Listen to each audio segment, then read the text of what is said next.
If you're under the age of 40, you're going to want to stop and hear all of this. Do you want to know why you can't afford your bills, why you can't afford groceries, why you're going paycheck to paycheck, why you and your friends can't live on a single family income like your parents or grandparents used to do? Why are you constantly being judged by older people telling you, just pull yourself up by your bootstraps, you need to work harder, you need to save your money, and you'll be fine? They tell you they had the same struggles. Well, guess what? It's not true. Let me lay out exactly why the hard-earned dollars that you have in your wallet, in your pocketbook, in your checking account do not do the same thing that your grandparents did. Here's what happened. Just yesterday, the U.S. national debt officially crossed $40 trillion. $40 trillion. I know that sounds like a crazy amount of money. It's almost hard to even imagine. And you're asking me, who cares? The debt will never change. No, let me explain to you why this is so significant. Just over 10 years ago, the national debt was barely $20 trillion. Yeah, $20 trillion is a lot of money, but look how rapidly it has increased. And that has been since President Trump first entered office. Now, America added its latest $1 trillion in less than 5 months, while July alone produced a $432 billion federal deficit, the fourth largest monthly deficit in U.S. history. Okay, I know that sounds boring, but this impacts you greatly. Because of the interest rapidly increasing on the national debt, it's watering down your dollar. And here's what's happening. Did you know it took the U.S. until 1981 to accumulate its first $1 trillion in debt? Yeah, back in 1981. So think about it. This is when your grandparents were young adults. They were married, they had bought their first home, they were working their jobs, they were growing their careers, growing their life. And back then, America only had $1 trillion in debt, and the dollar was still strong. The U.S. government now is spending, this is crazy, $3.8 billion on interest every day. $3.8 billion a day. That's on interest. That's not paying for any program for you. That's not helping you in any way, shape, or form. That's just paying on interest. By 2028, estimates show that the U.S. will spend $5 billion per day on interest, more than any other category of government spending. Literally, that's less than 2 years away. It's going to be $5 billion a day. Just to put this into perspective for you, the U.S. now spends $3.1 billion per day on Medicare and $2.5 billion per day on defense. I would say defense spending is extremely important, and many Americans would say Medicare is extremely important. So think about it. In less than 2 years, we're going to be spending $5 billion on interest alone, more than we spend on Medicare and the defense of our own nation. And without major intervention from Congress, takes Congress by the way, Social Security and Medicare will be completely insolvent by 2032. That means both programs will be completely bankrupt and unable to meet their obligations to Americans, even though, guess what? You pay for Social Security and Medicare every single time you get a paycheck. You've been paying into those programs your entire working life. It's a law. It's outrageous.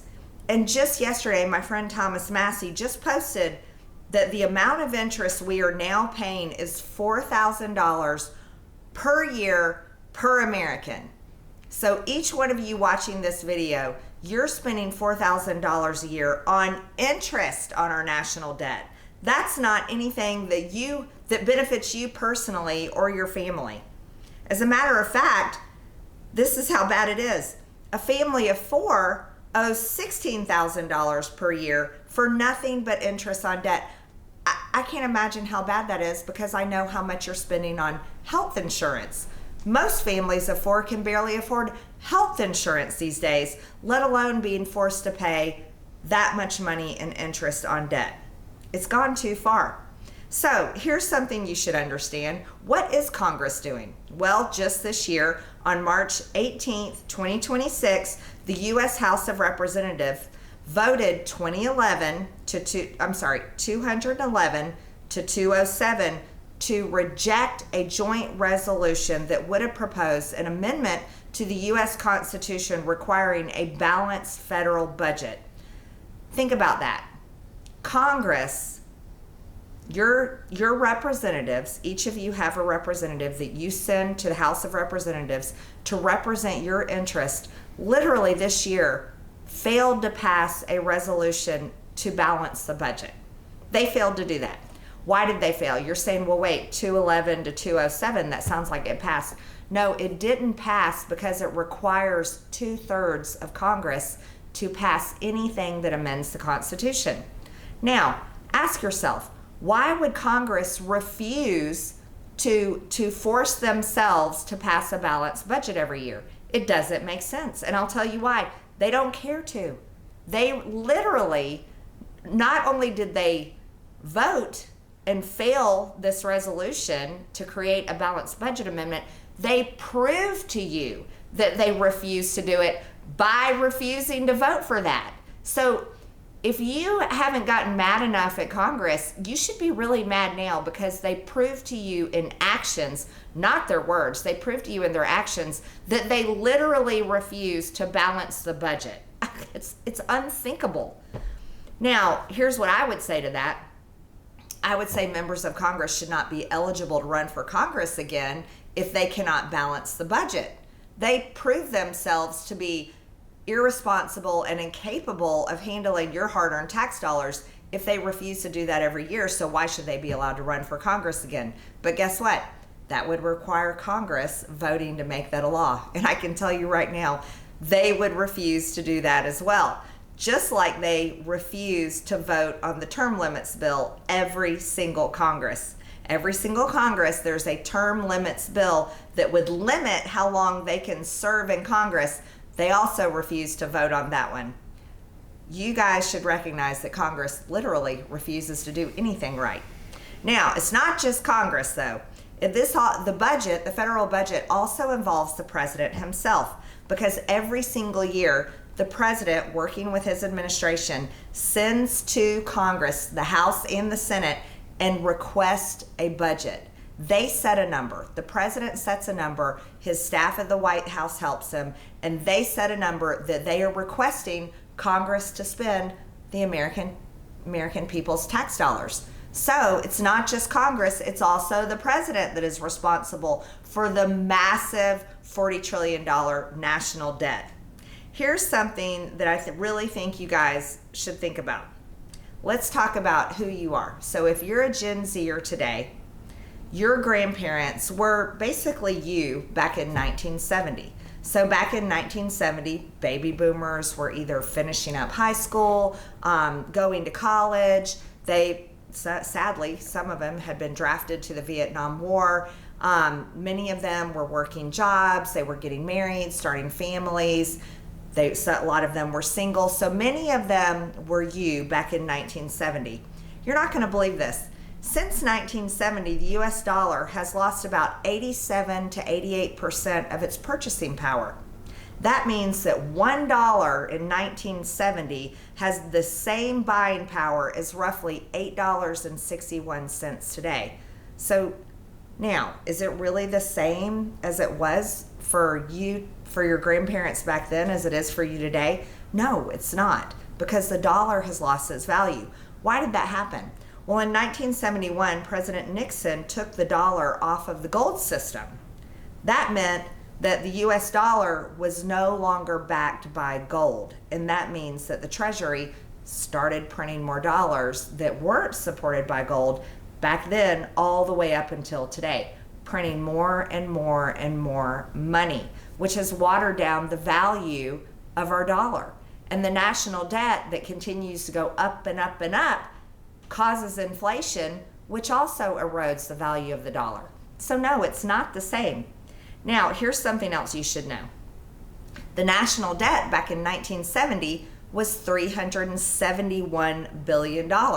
Well, today, guess what? It's $40 trillion, like I've told you. with most of the debt being added under the past 3 presidents: Obama, Trump 1, Biden, and now Trump 2, who still has 2 more years left. There were $9.3 trillion added under Obama. That was 2 presidential terms.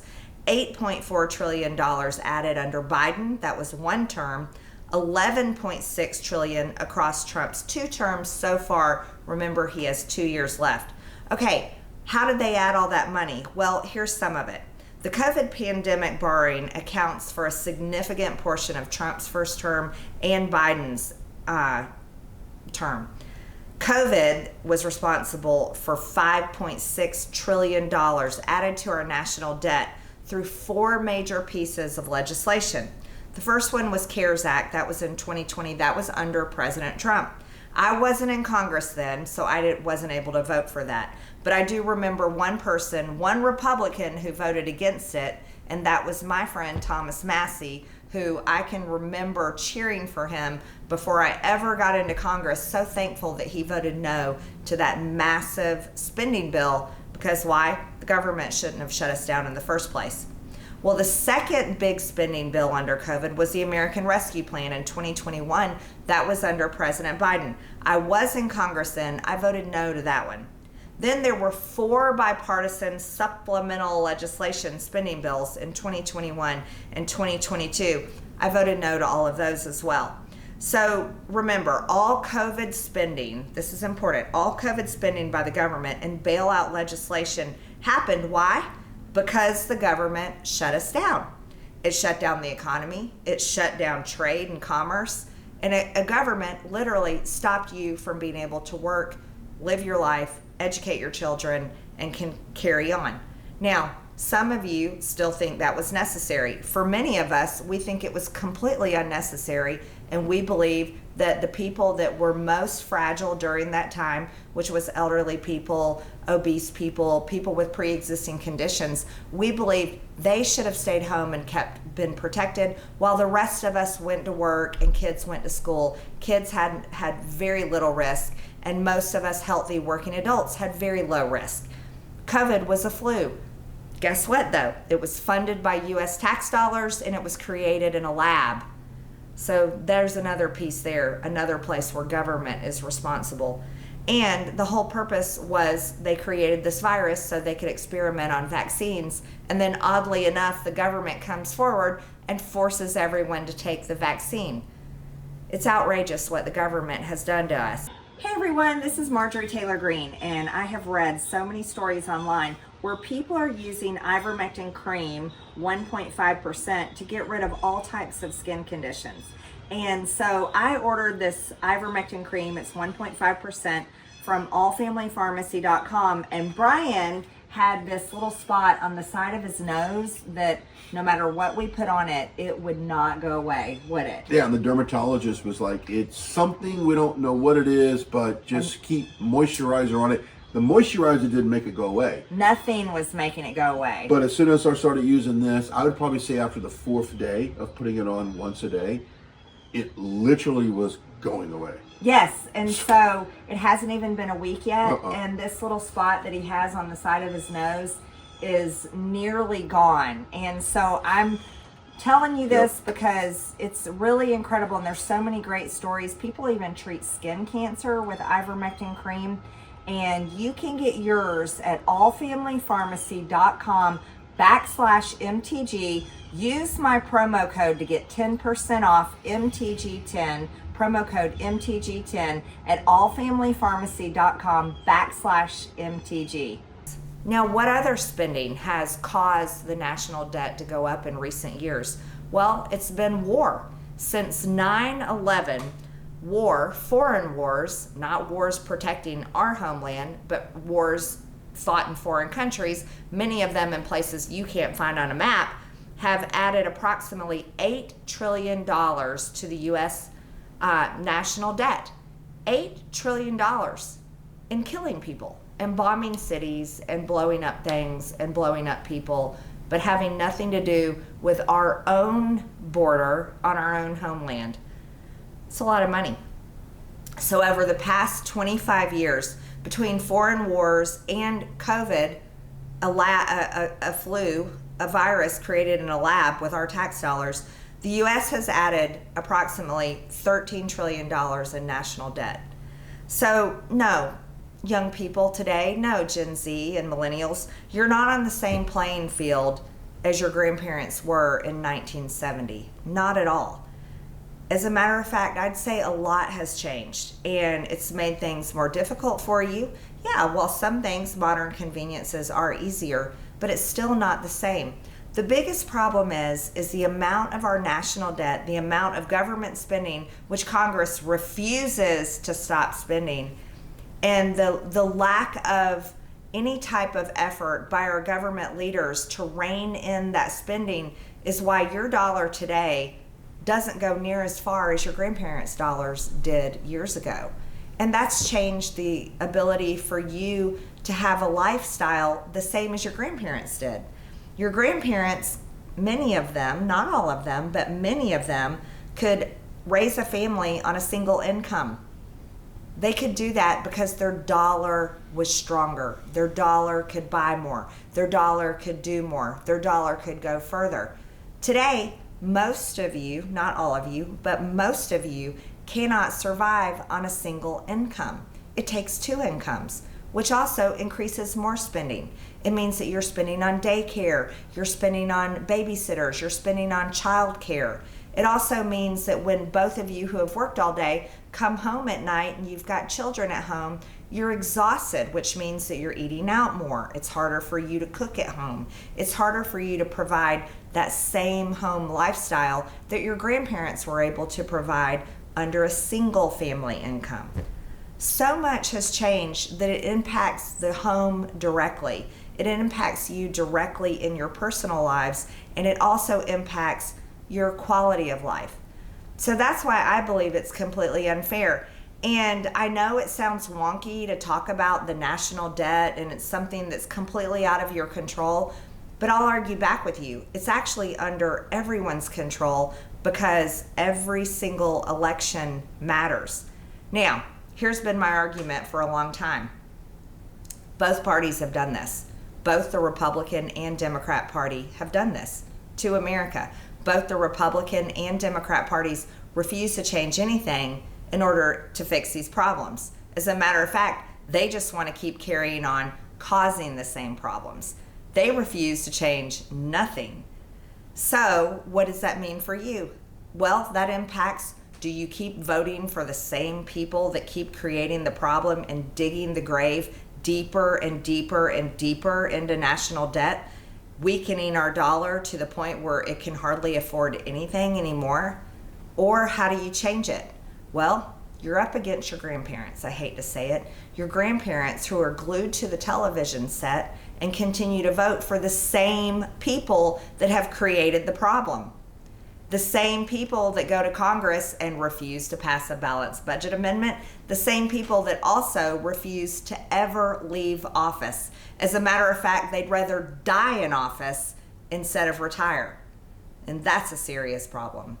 So I would argue to you, if you're young people today, this is where elections can change everything, but you have to be ready to radically change who you support in the elections, and it would likely be supporting candidates that are running against the candidate that your grandparents are voting for. Now, I'm not an advocate for socialism. I'm not an advocate for communism. I'm an advocate for a smaller, more fiscally responsible government. I think that's where we can make a difference. I would also say we need to stop spending trillions of dollars into blowing up people in foreign countries. I think that could reduce our spending drastically, big time, and we need to rein that in. But tragically, every single president, no matter who they are and which party they represent, we somehow find ourselves in another foreign war. And here we are today, embroiled in the war with Iran, who seems to have no end in sight, even though the president declares he's won like 40 times and says that he's wiped Iran out over and over again. Yet our military sits full time over there at the Strait of Hormuz, not at home along our own border, not at home with their families. No, they're over there in some place that many of us can't find on a map. So When you hear the number 40 trillion and you see on the news the national debt, and it seems confusing to you, here's what I would say. It's directly related to you. As a matter of fact, it's chained to every single one of us. It's got all of us in prison, a prison of debt. And it's our government leaders that have put us there. And I don't think anyone should tolerate it anymore. So, next time you're looking at candidates to vote for, or you go to a candidate forum and you can ask them questions, ask them if they have a plan for the national debt. Ask them if they have a plan for Social Security and Medicare going bankrupt in 2032. Ask them if they plan to fund foreign wars over and over and over again. And ask them how they are going to make your quality of living and your hard-earned dollar go further and make your life better. Those are the questions that you should be asking.